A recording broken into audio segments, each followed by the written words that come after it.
وقل رب زدني علما. Maintenant, je vais terminer par les causes qui aident à faire de bonnes actions, à faire du khayr. On va en citer à peu près 10. Les causes qui aident l'homme ou la femme à accomplir de bonnes actions et à faire du bien. Les causes qui aident l'homme ou la femme à accomplir de bonnes actions et à faire du bien.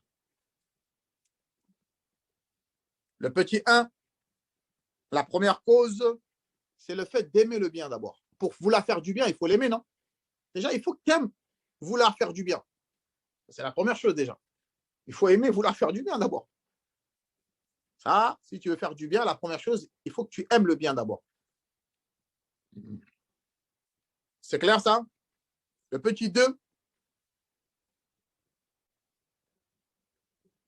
il faut avoir la conviction, la forte conviction de vouloir faire du bien.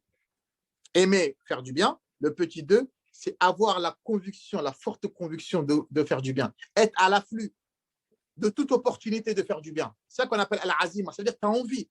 Partout où tu peux faire, tu bouges, tu essaies de demander, il n'y a pas des choses à faire. Tu as envie.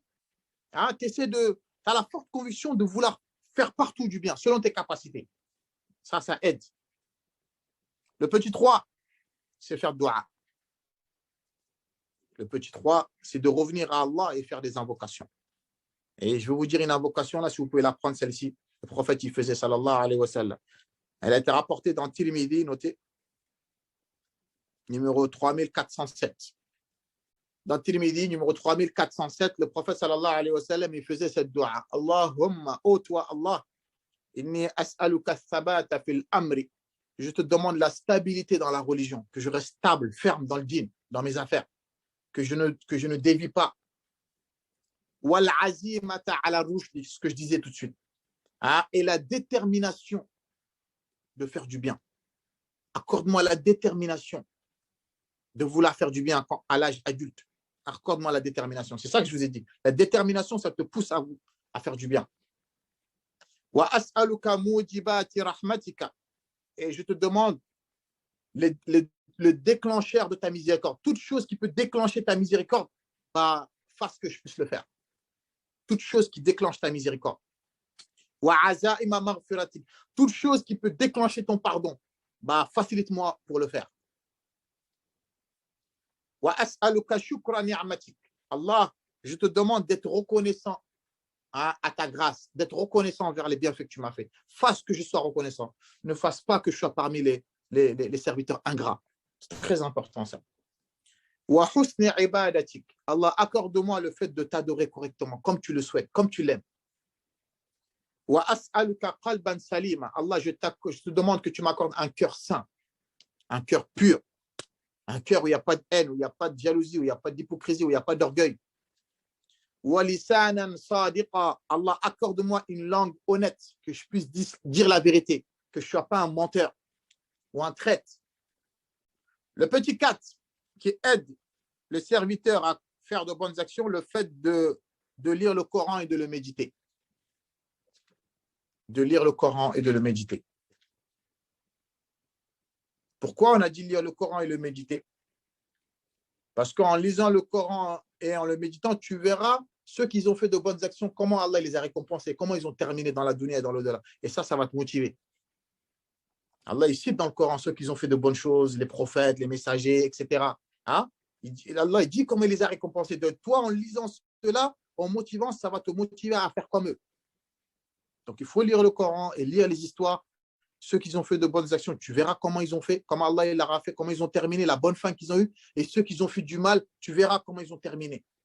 Et ça t'éloignera de faire du mal. Le petit 5, le fait de lire la biographie des pieux prédécesseurs. C'est important, ça.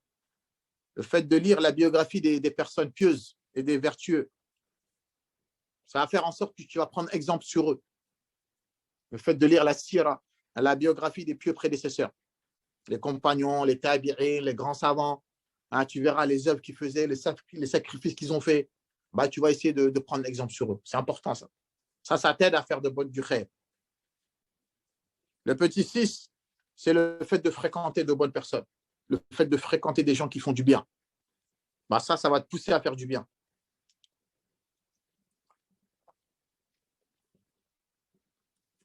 Le petit 7, le fait de s'éloigner des péchés, car les péchés, ça t'empêche de faire du bien.